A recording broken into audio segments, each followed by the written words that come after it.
तो क्या हाल है दोस्तों, कैसे हो सारे लोग। होपफुली सारे लोग ठीक हो गए। आज हम बात करने वाले हैं sacrifice princess and the king of beast के एपिसोड नंबर 9 के बारे में। तो बिना वक्त गवाए बढ़ेंगे हम लोग सीधा वीडियो। तो एपिसोड की शुरुआत में दिखाया जाता है किंग बैठा होता है और एनिमिस बैठा होता है और साथ में कुछ उनके जो मंत्री लोग होते हैं वो बैठे होते हैं। जो एनिमिस होता है वो कंफर्म कर रहा होता है कि कोई भी चीज तुम्हें कन्विंस नहीं कर सकती सर। किंग जो होता है वो डायरेक्टली मना कर देता है और एनिमिस बात कर रहा होता है जो सार्फी होती है उसको क्वीन ना बनाने के लिए, और वो कह रहा होता है जो सार्फी है वो अनफिट है क्वीन बनने के लिए। जैसे कि जो लास्ट वाला ऑर्डील हुआ था उसमें भी उसने उस ऑर्डील को छोड़ दिया था बीच में ही। किंग बोल रहा होता है हालांकि उसने सारी चीजें पूरी की थी और इवन जो हमारे गेस्ट आए थे वो भी उससे खुश थे। फिर इस पे एनिमिस का आर्गुमेंट ये होता है लेकिन उससे पहले ही उसने वो चीज छोड़ दी थी और क्वीन बनने वाली बात मना कर दी थी। तो इस तरह से ये चीजें नहीं चल सकती और वो टोटली अगेंस्ट होता है सार्फी के क्वीन बनने के। सार्फी जो होती है कमरे में आराम से लेटी होती है, किताबें पढ़ रही होती है। उतने में किंग वापस आ जाता है। किंग थोड़ा सा परेशान लग रहा होता है, सार्फी से जानने की कोशिश करती है। किंग उसे कुछ बताता नहीं है और सार्फी कहती है कभी भी कोई चिंता होगी तो प्लीज मेरे को बताना, मैं तेरे साथ हमेशा हूँ। और किंग नहीं चाहता है कि कोई और भी प्रेशर सार्फी के ऊपर पड़े और किंग मन में यही सोच रहा होता है कि एक दिन ऐसा जरूर आएगा कि एनिमिस को भी समझ में आएगा कि सार्फी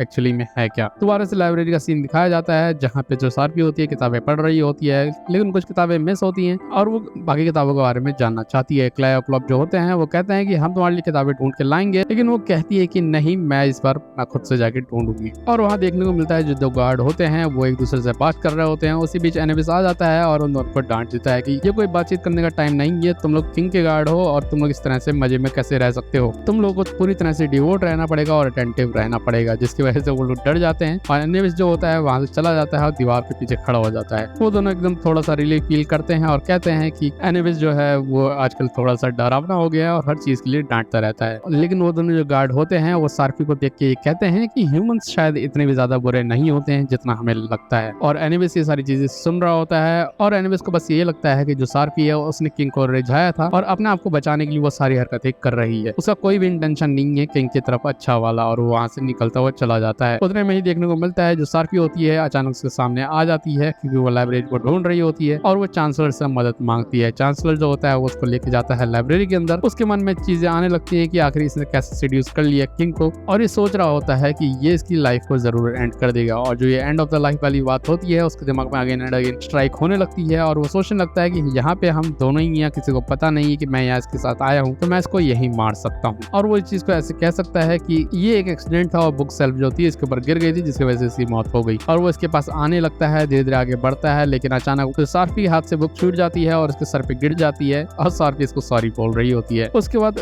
सार्फी जो होती है किताबें समेटने लगती है, लेकिन अचानक ही जो एनिमिस होता है वो बेहोश हो जाता है। फिर देखने को मिलती है बचपन की स्टोरी कि जब एनिमिस छोटा था तो उसके बाप की जब जैसे ही डेथ हो जाती है तो इसको बुलाया जाता है उसके लास्ट फ्यूनरल के लिए, लेकिन ये वहाँ पे नहीं जाता है। वो नहीं चाहता है वहाँ पे उससे मिलना क्योंकि उसके बाप ने हमेशा से ये सिखाया था कि जनरेशन टू जनरेशन जो हम एनिमिस होते हैं हम सर्व करेंगे किंग को और प्रोटेक्ट करेंगे रॉयल फैमिली को, और हमारी जो ब्लड है, हमारी जो लाइफ है वो सिर्फ और सिर्फ इसलिए है ताकि वो सेक्रीफाइस हो सके किंग के लिए। हर दिन ऐसा आता भी है जब एक एसेशन आता है और मेरे बाप की जो जिंदगी है वो वहाँ चली जाती है, लेकिन उसके मरने से रॉयल जो होते हैं उनको कोई भी फर्क पड़ता नहीं है। उसके बाद जो वहाँ का किंग होता है वो मिलता है इससे और इसके बारे में पूछता है, लेकिन ये अभी बहुत ज्यादा यंग होता है इस ड्यूटी के लिए, तो ये प्रिंस को असिस्ट करने के लिए बोलता है। और जब प्रिंस होता है उसके सामने ये जाता है और उसका नाम अपना बताता है सीरियस। वो उसको अच्छे से विश करता है, लेकिन वो मन ही मन सोच रहा होता है कि जो एनिमिस नाम है वो मैं कभी भी नहीं लेने वाला हूँ। अगर वो मैंने नाम ले लिया तो मैं इसका सर्वेंट बन जाऊंगा, और वो इसका सर्वेंट नहीं बनना चाहता है। जो प्रिंस होता है वो बहुत प्यार से रहता है, बहुत अच्छे से रहता है और उसका ख्याल भी रखता है और ये एक दूसरे का साथ देते रहते हैं। लेकिन जो सीरियस होता है उसके दिमाग में बस एक चीज चल रही होती है कि वो बहुत ही वर्क हार्ड करेगा, बहुत ज्यादा पढ़ाई करेगा और एक दिन ग्रेटेस्ट बन जाएगा इस पूरे किंगडम में। इवन इतना ज्यादा ग्रेट होगा कि वो रॉयल्टी से भी ऊपर हो जाएगा। फिर देखने को मिलता है अचानक से जो प्रिंस होता है वो रोक देता है सीरियस को, और सीरियस को लगता है इसने मेरे को रोका क्यों। तो नीचे देखने को मिलता है बहुत सारी चींटियां होती हैं, वो लाइन बना के जा रही होती हैं, और जो प्रिंस होता है वो नहीं चाहता है कि जो सीरियस है वो अपना पैर रखे हुए चींटियों के ऊपर, जिसमें सीरियस ये बोल रहा होता है कि एक दो चींटियां मर भी जाएंगे तो कोई फर्क नहीं पड़ने वाला है, ऊपर से ये एक्सटेंट भी नहीं होंगे, तो इन सारी चीजों के बारे में चिंता करना बेकार है। जो होता है वो बोल रहा होता है कि तो बहुत ज्यादा स्मार्ट है, और फिर वो चींटियों के सामने एक डंडा रख देता है और फिर वो बताने लगता है जो 100 आई आंट है वो फॉलो करती हैं जो उनका लीड में होता है वो, और हमें उस पर ऊपर स्टेप करना ही क्यों अगर हम उसके अराउंड से निकल सकते हैं आराम से। जो सीरियस होता है वो मन में सोच रहा होता है ये सारी चीजें बस रॉयल्टी के मुंह से ही अच्छी लगती हैं, लेकिन हम जैसे लोग जो होते हैं वो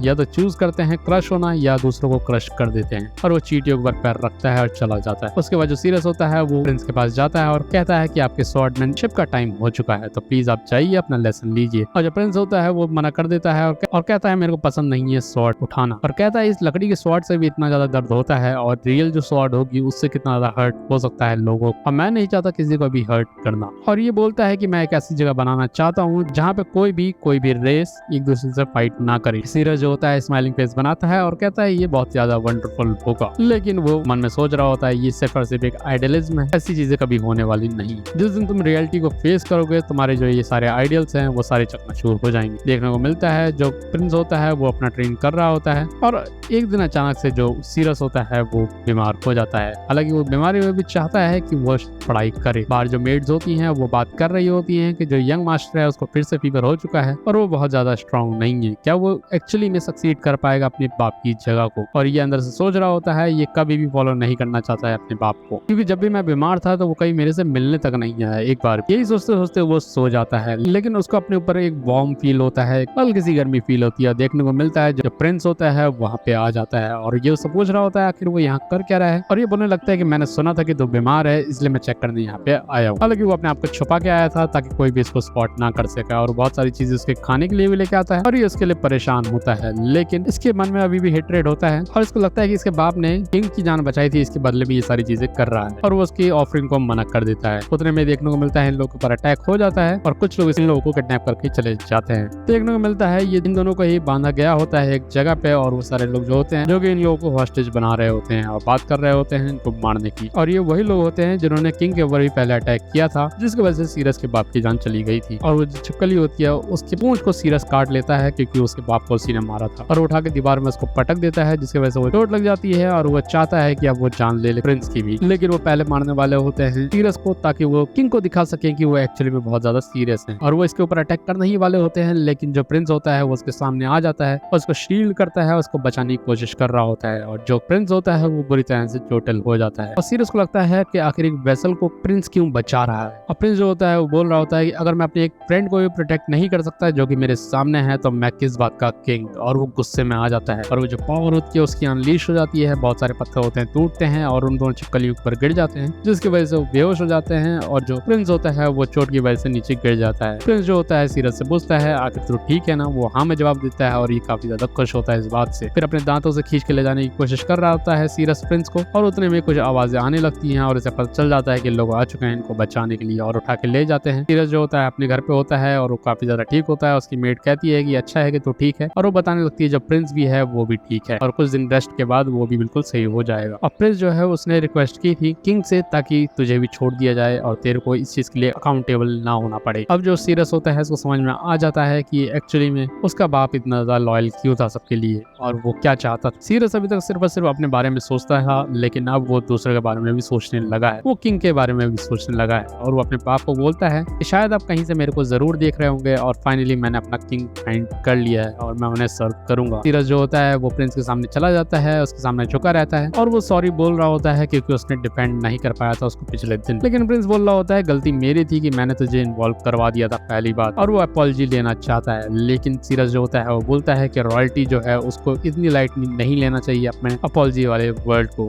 और तुम्हें इस तरह से नहीं बोलना चाहिए, और बोलने लगता है कि इस तरह से थॉटलेस एक्ट दोबारा से कभी मत करना। प्रिंस जो होता है सीरियस बोलता है तो वो कहता है नहीं सीरियस नहीं, आज से मैं एनिबस हूँ और आपका एनिबस, मैं आपको सर्व करूंगा आपकी शैडो की तरह, और मैं अपनी पूरी लाइफ को डिवोट कर दूंगा आपके लिए, और मैं वो हर चीज करूंगा आपके लिए जिससे आप स्ट्रांग बन सके और एब्सोल्यूट बन सके। एनिबस को पता होता है कि शायद वो जो वार्म उसको फील हुआ था वो दोबारा वो फील कभी नहीं कर पाएगा, और करंट स्टेट दिखाया जाता है उसको सेम फीलिंग दोबारा से आ रही होती है वो वार्म वाली, लेकिन वहाँ पे खड़ी होती है सार्फी जिसको देख के वो गुस्सा हो जाता है और कहता है कि मैंने कैसे कंपेयर कर लिया इस वाली वार्म फीलिंग को किंग वाली वार्म फीलिंग से, ये बहुत ही गलत है। और वो पूछने लगता है कि आखिर मैं यहाँ कैसे, तो वो बताने लगती है कि आप वहाँ पे अचानक बेहोश हो गए थे तो मैं आपको उठा के यहाँ ले आई थी, क्या आप अब ठीक हो। उसके सर पे हाथ लगाने वाली होती है लेकिन वो उसको हाथ पे मारता है और झटका दे देता है, और वो चीजें उल्टी सीधी बोलने लगता है और कहने लगता है सिर्फ और सिर्फ तू ह्यूमन है और तू बेकार है, तू अपने सर्वाइवल के लिए सारी चीजें कर रही है, जो हमारा किंग है वो बेवकूफ बन सकता है तुझसे, लेकिन मैं कभी बेवकूफ नहीं बनूंगा और मैं कभी भी स्टैंड नहीं लेने वाला हूँ एक ह्यूमन गर्ल के लिए, और कभी मैं अलाउ नहीं करूंगा डिस्टर्ब करना किसी रॉयल हार्ट को, और मैं कभी भी तेरे को एक्सेप्ट नहीं करूंगा। जो सार्फी होती है बहुत ही फनी सा रिप्लाई देती है और कहती है कि अब उसे बहुत ही अच्छा लग रहा है, फाइनली तू एक्ट करने लगा जैसा तू एक्चुअली एक्ट करता है। अभी तक तू लेडी सार्फी कर रहा था तो बहुत ही अजीब लग रहा था, फाइनली तू अपना रियल फेस दिखा रहा है जैसे कि तू एक्चुअली हमेशा रहता है। और बोलने लगती है कि जो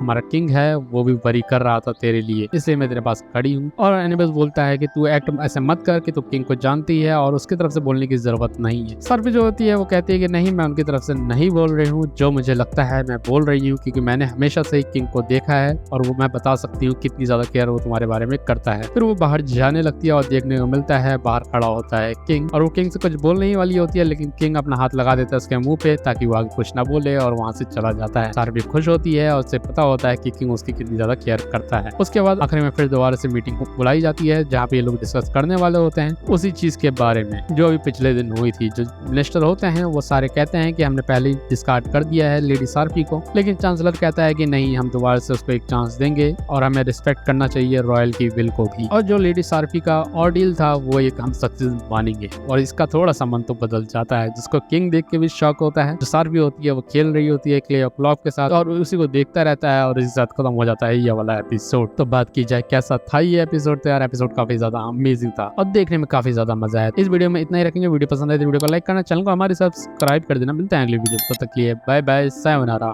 पीस आउट।